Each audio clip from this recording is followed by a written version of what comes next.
नमस्कार दोस्तों, आज के हमारे इस वीडियो में हम आपके लिए छठी मैया की लीला की एक बहुत सुंदर कहानी लेकर आए हैं। बहुत समय पहले की बात है।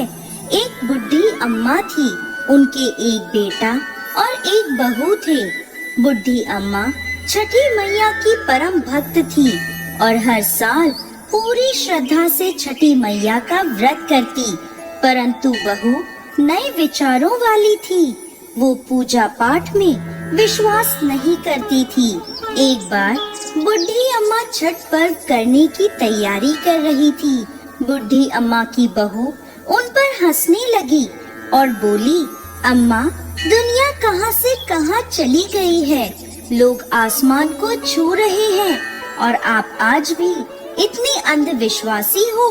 पढ़ी लिखी बहुओं का छठी मैया की परम भक्त बुढ़ी अम्मा पर कोई असर नहीं हुआ। वो तो बस अपनी तैयारियां करती रही। बहू फिर बोली, अम्मा, ये सब बेकार की बातें हैं। इस उम्र में 3 दिन तक भूखी रहोगी तो खुद पर ही मुसीबत लाओगी। ना जाने क्यों भूखे प्यासे लोग खुद को सताते हैं। नई बहू की बातें सुनकर बुढ़ी अम्मा मुस्कुराई और बोली, बहू, शादी के बाद मेरे संतान नहीं हो रही थी, तब मैंने इन्हीं छठी मैया के व्रत को किया। तब छठी मैया ने मेरी पुकार सुनी और ये तेरा पति छठी मैया का ही प्रसाद है। तू भी इस वर्ष छठी मैया का व्रत कर, माता तेरी भी पुकार सुनेंगी और तेरी गोद भी हरी हो जाएगी।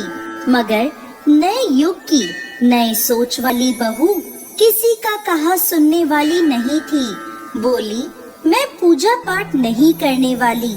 सुंदर पति मिला है, जीवन में हर सुख मिला है, आलीशान घर है, दिन रात मस्त रहती हूँ। पूरे गांव में मुझ जैसा धनवान कोई नहीं है। सासू माँ इस दुनिया में कर्म प्रधान है। बुढ़ी अम्मा के लाख समझाने के बाद भी बहू पर कोई असर ना हुआ। वो नास्तिक थी। इतने में बुढ़ी अम्मा का बेटा वहाँ आया और बोला, ठीक है, तुम्हें पूजा पाठ नहीं करनी तो मत करो, लेकिन तुम मेरी माँ से झगड़ो मत और जाकर तैयार हो जाओ। छठ माता के घाट पर जाने का समय हो गया है। बहू बिना रुचि के उनके साथ घाट पर जाती है, लेकिन वहाँ पूजा करने की बजाय वो मेला घूमने चली जाती है।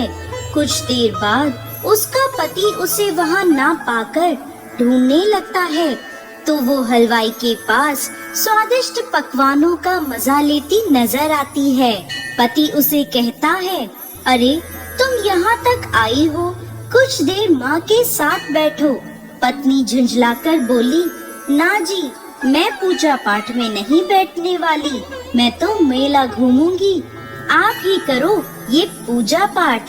पति वहाँ से चला जाता है और स्नान करने को जैसे ही वो डुबकी लगाता है, डुबकी लगाते ही वो डूब जाता है और जोर जोर से चीखने लगता है, लेकिन किसी को भी उसकी आवाज नहीं आती।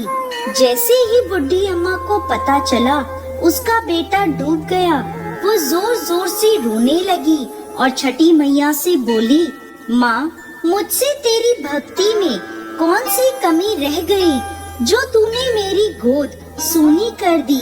बोलो माँ, हमसे ऐसी क्या भूल हो गई। हम तो घाट पर तुम्हारी पूजा करने आए थे, तुमने तो हमारी दुनिया ही उजाड़ दी।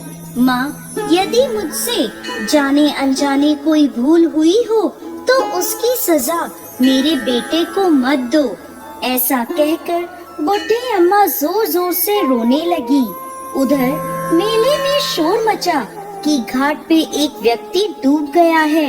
सुनकर बहू दौड़ी दौड़ी वहाँ आती है और देखती है कि उसकी सास रो रही है और उसका पति डूब गया है, तो उसे सदमा लग जाता है। वो जोर जोर से चीखती हुई बुढ़ी अम्मा से कहती है, मैंने पहले ही कहा था अम्मा, ये छठ के चक्कर में मत पड़ो। सब ढोंग है, अंधविश्वास है। और देखो, आज मेरा पति मुझसे दूर चला गया। ये घटना देखकर सभी लोग मन में छठी माता को पुकारते हैं। हे माँ, इस बुढ़िया की पुकार सुन लो। छठी मैया तो है ही दयालु। माता कभी अपने भक्तों को निराश नहीं करती। इधर पुत्र वियोग में बुढ़ी अम्मा जैसे ही जान देने नदी में कूदने लगती है, तभी नदी में से एक लहर उठती है और उसी लहर में से बुढ़ी अम्मा का बेटा बाहर आ जाता है। ये देख छठ घाट पर खड़े सभी लोगों की आंखें खुली की खुली रह जाती हैं। बुढ़ी अम्मा खुशी से रोने लगती है। बहू भी खुशी के मारे जोर जोर से रोने लगती है। इतने में तेज गर्जना के साथ छठी मैया प्रकट हुई और बोली, मैं कभी अपने बच्चों का अहित नहीं करती। मैंने तुम्हारी आँखों से अज्ञान का पर्दा हटाने के लिए तुम्हारे पति को पानी में डुबाया था। मैं सदैव अपने भक्तों की रक्षा करती हूँ। इस कलयुग में जो भक्त मेरी पूजा करता है, मैं उसकी मनोकामना पूर्ण करती हूँ।